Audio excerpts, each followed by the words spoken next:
अस्सलाम वालेकुम दोस्तों, में मौसम अगर मैं खुश आमद पड़े गए थे भाईजान एक दफा फिर दो में पड़े गए थे। कितने वाला पड़े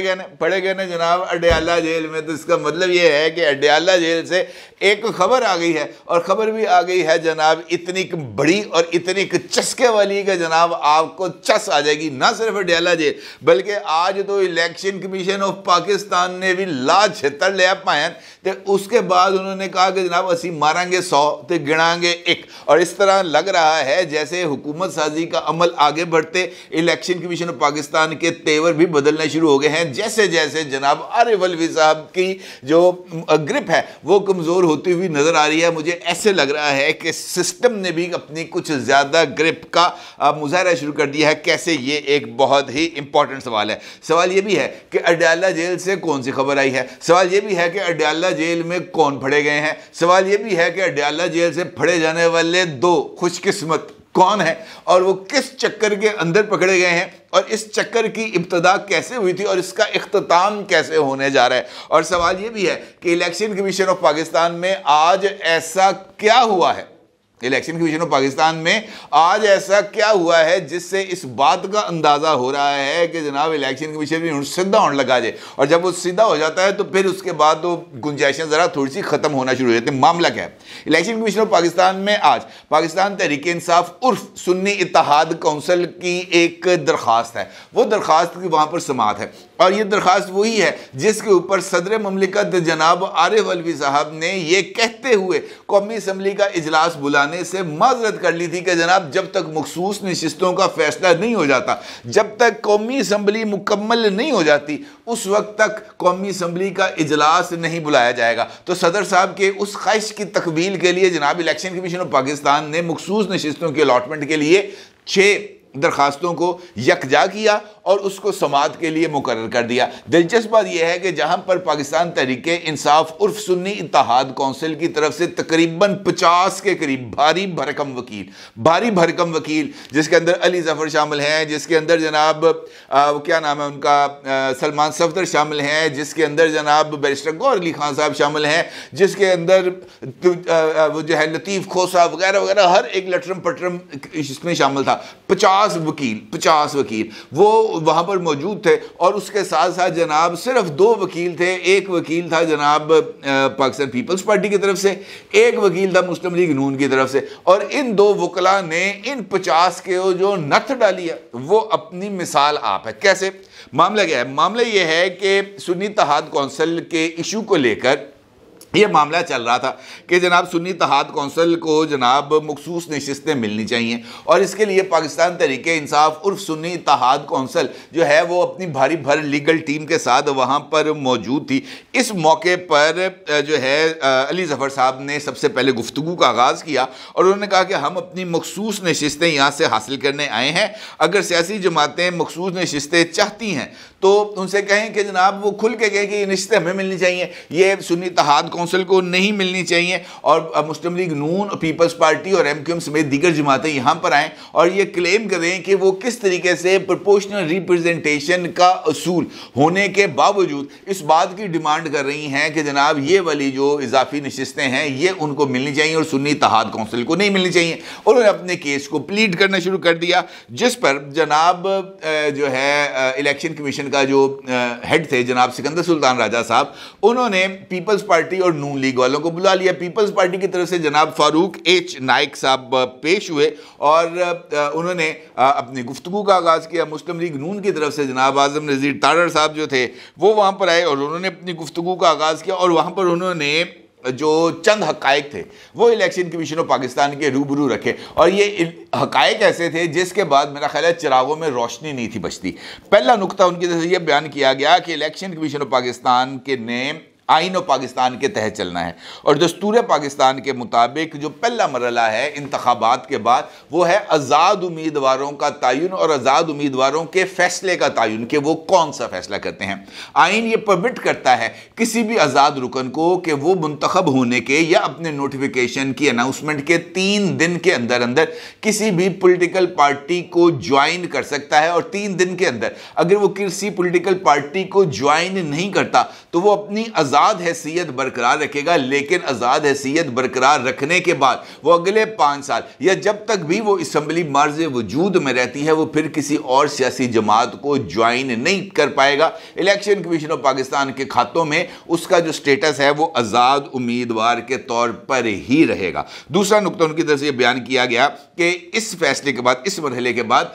आइन का आर्टिकल 51 आता है और आइन के आर्टिकल 51 के तहत ये जो आज़ाद अरकान किसी भी सियासी जमात में शामिल होते हैं उसको उन आज़ाद अरकान की शमूलियत के बाद उस जमात की जो नशिस्तें हैं उनको गिना जाता है और उन नशिस्तों के तनासुब से मखसूस नशिस्तें उस सियासी जमात को लौट की जाती हैं और ये बाइंडिंग है आर्टिकल 51 के तहत। तीसरा मामला आता है इसमें कि आज़ाद उम्मीदवार मखसूस नशिस्त के लिए सिर्फ उसी पार्टी का हिस्सा बन सकते हैं जिसकी कौमी या सूबाई असम्बली में पार्लिमानी पार्टी मौजूद हो। ये भी आइन का आर्टिकल 51 है और उसके साथ साथ इलेक्शन एक्ट की क्लॉज है 104। ये जो लीगल टीम थी पीपल्स पार्टी और नून लीग की, उन्होंने इलेक्शन कमीशन ऑफ पाकिस्तान के रूबरू ये बात कही ही कि आइन के आर्टिकल 51 और सेक्शन 104 के तहत आज़ाद उम्मीदवार किसी भी ऐसी जमात जिसके पास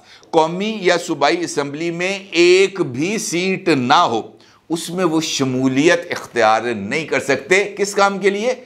मखसूस नशिस्तों के हसूल के लिए। वैसे वो शमूलियत इख्तियार कर सकते हैं हर उस सियासी जमात में जिसने इंतखाबी निशान के तहत, जिसको इलेक्शन कमीशन ऑफ पाकिस्तान ने अलॉट किया हो, उसके तहत उसने इलेक्शन लड़ा हो, चाहे उसकी एक सीट भी ना हो किसी भी सूबाई असम्बली में या प्रोविंशियल असम्बली में। लेकिन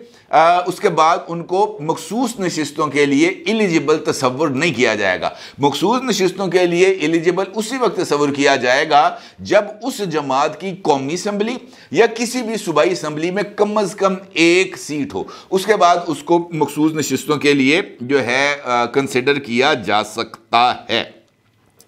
फिर वो ये कहते हैं आगे चल के कि इलेक्शन एक्ट 2017 और आइन का आर्टिकल 57 और 58 हर सियासी जमात को पाबंद करता है कि वो इलेक्शन कमीशन के पेश करदा इलेक्शन शेड्यूल की तायीद और पाबंदी करे, जिसके बगैर ना तो सियासी जमात मखसूस नशिस्त ले सकती है और ना ही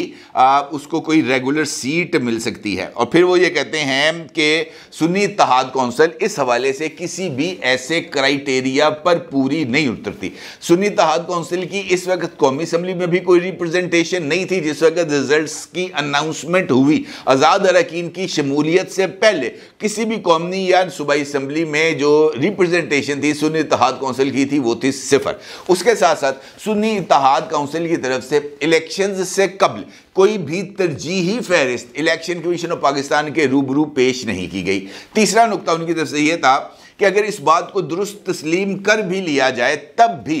जो इलेक्शन कमीशन ऑफ पाकिस्तान की तरफ से कट ऑफ डेट थी इंतखाबी गोशवारे जमा कराने की, मखसूस नशिस्तों के लिए भी इंतखाबी नताइज की अनाउंसमेंट के बाद, उसके बाद भी अभी तक कोई इंतखाबी गोशवारा उन मखसूस नशिस्तों के लिए दाखिल नहीं किया गया क्योंकि उसके लिए तरजीही फहरिस्त थी इलेक्शन कमीशन ऑफ पाकिस्तान के रूबरू नहीं थी। लिहाजा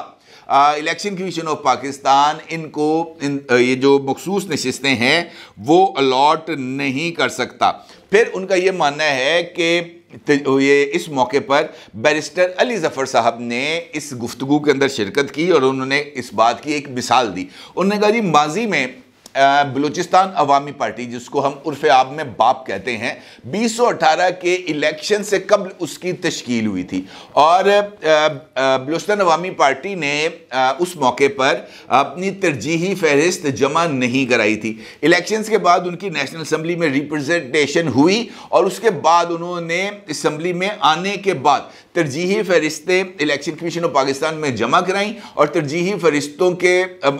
मुताबिकत से इलेक्शन कमीशन ऑफ पाकिस्तान ने उसको मंजूर किया और उनको मखसूस नशिस्तें अलॉट की गई। लिहाजा हमें भी ये जो शिक है इसके अंदर नरमी करते हुए हमें जनाब मखसूस नशिस्त दी जाए। तो उस पर चीफ इलेक्शन कमीशन ने कहा कि जनाब आपने तो खुद ही अपने पैरों पर पायन अली ज़फ़र साहब आपने कुल्हाड़ा मार लिया है। उन्होंने कहा जी कैसे? उन्होंने कहा जनाब अभी आपने खुद इस बात को तस्लीम किया कि बाप बना था 2018 से पहले, लेकिन उनकी सूबाई असम्बली में रिप्रेजेंटेशन थी, सूबाई असम्बली में उन्होंने हुकूमत बनाई थी और उसके बाद नेशनल असम्बली में भी उनकी रिप्रेजेंटेशन थी, इसीलिए उनकी जो तरजीही फहरिस्त है उसको वसूल भी किया गया और उनको जनाब मखसूस नशिस्तें भी हासिल की गई। आप बताएं जनाब कि जिस वक्त इंतखाबी नताइज हासिल हुए थे तो सुन्नी इत्तेहाद कौंसिल की कितनी सीटें थी? उन्होंने कहा जनाब 0।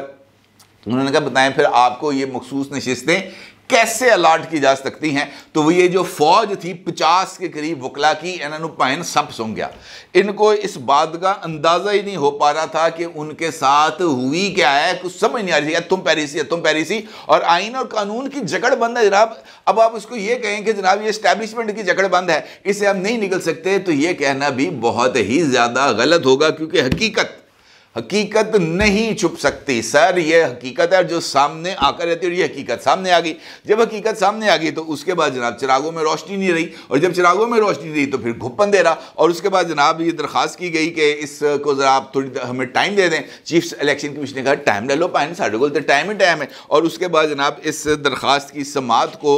मौखर कर दिया गया है और अब जनाब इसकी दरख्वास्त की समाअत होगी कल। और मुझे ऐसे लगता है कि कल पाकिस्तान तहरीक इंसाफ के अरमानों पर ओस पड़ जाएगी, क्योंकि आज जिस तरीके से लीगल पोजीशन को सामने रखा गया है उसके बाद मुझे ऐसा इम्कान नजर नहीं आ रहा कि सुन्नी इत्तेहाद कौंसिल को कोई सीट मिल जाए। अलबत्ता ये बात एक बहुत ही अहम नुक्ता है कि ये जो मखसूस नशिस्तें हैं ये दी जाती हैं प्रोपोर्शनल रिप्रेजेंटेशन पर। ये जो इजाफी नशिस्तें इस वक्त मौजूद हैं जो उस रिप्रेजेंटेशन के असूल के ऊपर नहीं आती, जो सुन्नी इत्तेहाद कौंसिल को मिलनी चाहिए थी उनकी इस वक्त के नंबर्स की बिहाफ पर, तो वो सीटें किस तरीके से बाकी जमातों में तकसीम की जा सकती हैं, ये एक बड़ा ही कानूनी नुक्ता है। और मेरा ख्याल ये है कि इस मामले ने ultimately supreme court of Pakistan में ही जाना है। दूसरा मामला जिसका जिक्र मैंने आपसे गुफ्तगू का आगाज में किया था कि पाइन एक दफ़ा फिर फड़े गए ने, बल्कि पाइंदे नाल पाइंदी बुढ़ी भी फड़ी गई है, तो ये कहना कुछ ज़्यादा गलत नहीं होगा।